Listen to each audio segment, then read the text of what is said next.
Maga Davy, agus Trace Liam Davy, agus Duncan, agus Eileen ar noi as an ócaidintach se agrú, tá sé fir hábhachtach a gohair gohfuil an a díocht có leathan sin ó dahan an idachis, agus tá súilagam as seo go deochaigh tró nua atá gomór a tastáilt san idachis an éir, idachis Furamalta agus idachis Nav Iramalta. I suppose I better move to our second official language for much of the rest of what I'm going to say. I want to ask a question. Many of you are professional educators. I presume an answer to this question will trip off the tongue. 2, 3, 4 words. Give me any answers. Well-being. Living. Development. Freedom. Creativity. Broadening. Okay. Well, that's great. I mean, this would be wonderful if this was the sort of education that most people at all stages of life were experiencing. However, education, I've been more than 40 years at it now, is to me constantly a zone of tension. And this is the reality that all of us need to navigate and need to appreciate. So we have two fundamental understandings of education that are deeply in tension with one another in all that we do. The first is the education, which comes from the word ducare, duce, a favourite word of a former Taoiseach of ours, where we feel we have the knowledge, we're the leaders, we give that knowledge to young people. Unfortunately, this, in my view, is a rather predominant model of education. And this is a model which is very safe. We don't rock the boat. We know what young people need to know, and we'll pass it on to them. However, the sort of education that everybody who responded to my question, first of all, what informs those responses is a different view of education. It's an education that comes from emphasizing the educare, that we draw out from people all the rich possibilities that are in every individual from the youngest age right up to very elderly people like myself. Now, that really is a rather risky form of education because we don't know where it's going to take us. We plumb the depths. We open people up. We take a journey with them. It's a risky journey. It may not take us where we want to go. We hand over our power and our control. We see ourselves as the educators as being part of the process of education. We are also being educated in the process. We are also learning. And often we can learn in the most surprising ways. So this is the inherent contradiction that lies at the heart of all attempts to institutionalize education, it seems to me. And that we need, therefore, particularly those of us who are professional educators, to have a profound subversive suspicion about what's going on. Are we socializing people into a dominant paradigm, which is, in my view, in my 43 or 44 years as a professional educator, what absolutely predominated all the institutions that I worked in? Or are we, in fact, subverting those dominant paradigms in opening people up at all levels to the rich possibilities of developing a better society? Now, for years, for centuries, the dominant paradigm was a religious paradigm, as we well know. And that was socializing people into a society, into an economic and social system that was dominated by an alliance between church and state. This dominant paradigm, which of course in some parts of the world hasn't entirely died, but in our part of the world, I mean in my lifetime, it began to crack open in Ireland. Of course it was very operative still when I was young. But under the pressures of Renaissance humanism, of the scientific revolution, we moved into a different paradigm. But the important thing is to identify the paradigm that now is dominant. And in my view, it is a techno-economic paradigm that we are far too unaware of, those of us who are educators, and indeed the society as a whole, where our education is effectively serving the needs of the power of global corporations. That, after 43 years, is my conclusion of most of education, and it has become much stronger as a dominant paradigm in my lifetime. And this is undermining society and the ecosystem, as Duncan pointed out as we open up. Let there be no mistake. It is the dominant paradigm, so-called development. I have no doubt about it, and we put the adjective sustainable before it, but it doesn't change anything. that has led us to this final, ultimate crisis for humanity that we're now living in. And, to be honest with you, I see few signs that we're doing anything other in the most superficial way of greening this dominant paradigm of an economic, what do I call it, a techno-economic paradigm. You'd be interested where the term came from, actually. Does anybody know where the term came from? It comes from Laudato Si. It comes from Pope Francis. Now, this is the new climate. I was given the title, A New Climate for Education. So what is the new climate for education? Duncan has outlined it for us. So higher temperatures, more droughts, thawing permafrost, warmer oceans, rising sea levels. You may have read today's Guardian, where there's a report out of the cities that, within the lifetime of our children, are going to be inundated. Some of the world's largest cities, like Shanghai, like Rio, like Osaka, like Miami, are going to be inundated given the direction that we're going in at the moment. So this is the new climate for education. This is what must dominate all our concerns as educators. And where we're now heading, let us make no mistake about it, is exactly towards this Armageddon, as was the title in a report that came out last week from scientists who had examined the extinction of insect species in Germany over recent decades. They entitled it an ecological Armageddon. We reach for the most radical language because what's happening under our eyes is just so terrifying. So those are scientists. It's not science fiction anymore where we use these terms. So this is clear that this is where we're going at the moment, ever greater warming, and Duncan pointed out to us we're now in a climate that hasn't existed on this planet for at least 5 million years, scary in the extreme, and this is where we need to go. So to go here, by the year 2100, we need to fundamentally, radically, totally change direction.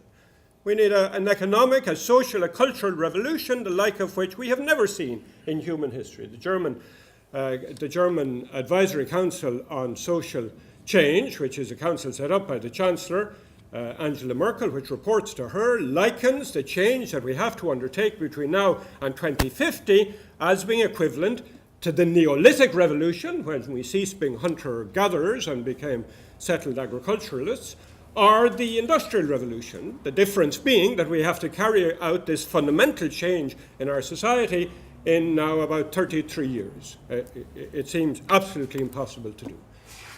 And these are the impacts on society. So almost daily now we get new alarming reports out about just how serious this is.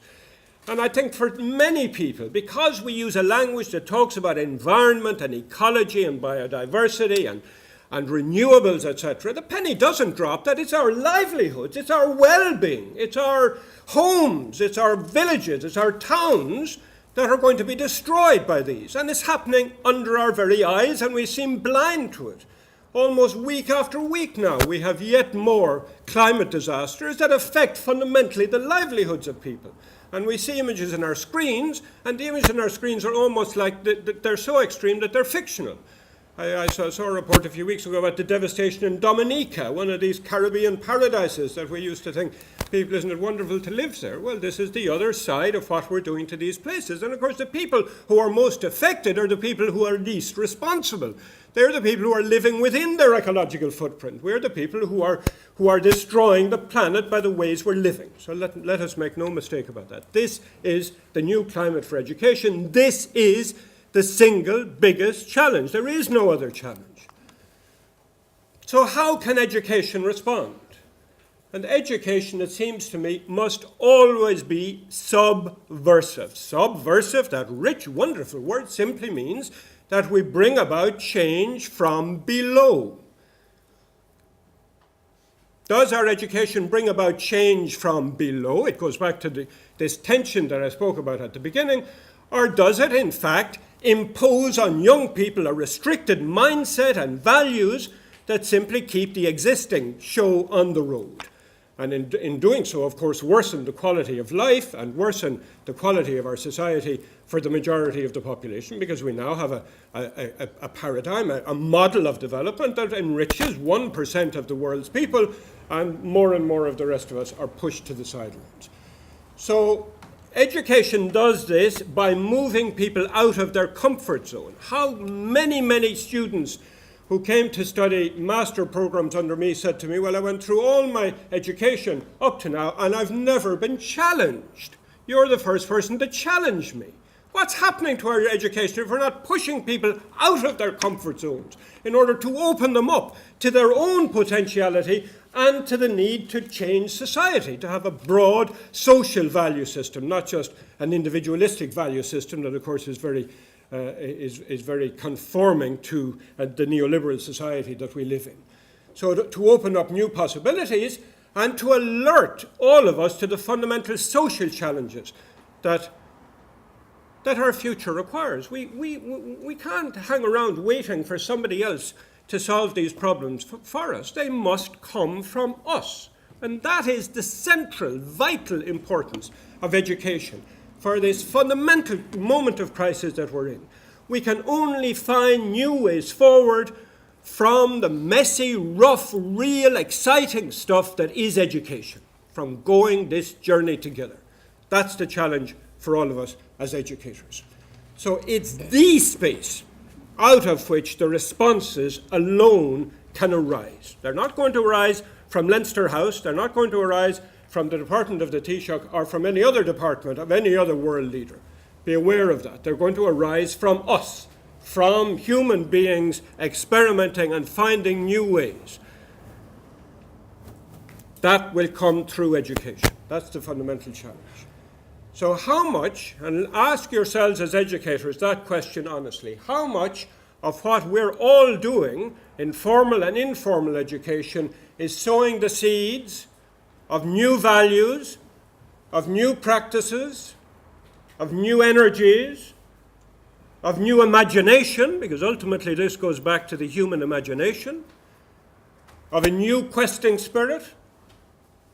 How much of the people that we work with in education are really beginning to discover any of this? Or are we tending to foster a conformity to the existing system, a complacency, to stifle imagination instead of opening imagination, to steal individual competition over community resilience? That's at the heart of the value system of our society, is individual competition, a radical individualism, rather than a community resilience, to offer none of the skills needed for the turbulent future that we're all heading into. I said it again and again and again when I was a professor in UL. We're educating young people for a society that's fast disappearing. We are giving them none of the skills that they need for the challenges they're going to face. Never got an answer.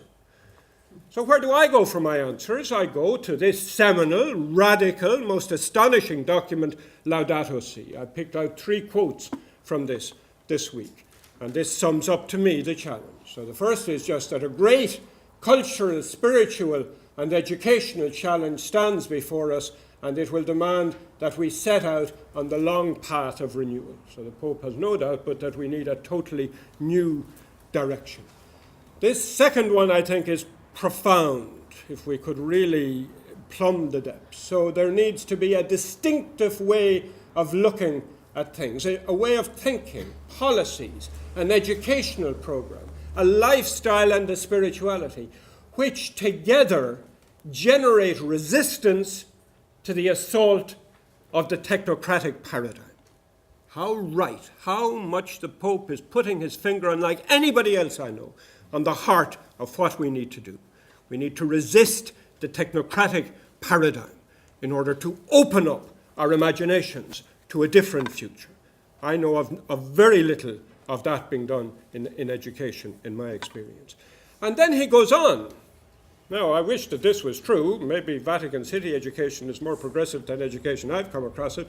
But bear with me while I go through this quote, because I think it alerts us to the dimensions that are so often missing. So environmental education, he says, has broadened its goals, whereas in the beginning it was mainly centered on scientific information, on consciousness raising and the prevention of environmental risks. Yes, that goes on, definitely. It intends now to include, does our environmental education include this? A critique of the myths of a modernity grounded in a utilitarian mindset. And he names what this means: individualism, unlimited progress, competition, consumerism, the unregulated market. In my experience, those are exactly the things that people are educated in. Not to question them, but to become very comfortable at living in that sort of a value system. So the sort of education the Pope wants, that I think we need, is it seeks also to restore the various levels of ecological equilibrium, establishing harmony, beginning with ourselves, within ourselves, with others, with nature, with other living creatures, and with God. That's, to me, the agenda for all education amid this crisis that we're living in. So I think we need two things. We need a suspicion. We need to be suspicious always of the agendas that we're being asked to follow in education. We need to go back, in other words, to fundamental values, to a fundamental vision. So we need to subvert. We need always to be subversives. All education must be subversive, or it's not true education. By subversive, I mean introducing change from the bottom. This sets our agenda. And the second is that all real education must enchant. It must cast a spell upon people. It must charm. It must delight. I think all of us will think of teachers. I certainly think of two teachers that changed my life. And that's what they did. Where education becomes more than just a set of intellectual ideas, it becomes a profoundly exciting emotional experience, touching essential human experience, and obviously requiring also a profound ecological sensibility. And again, Laudato Si takes us to the heart of what that might mean. So there are two directions in education.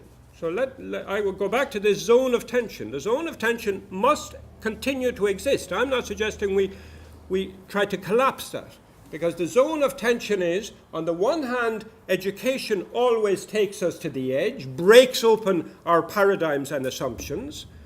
That's the subversive part of it, that's the questioning part of it, but it also facilitates us to develop more solid values, more solid bases for understanding and for living.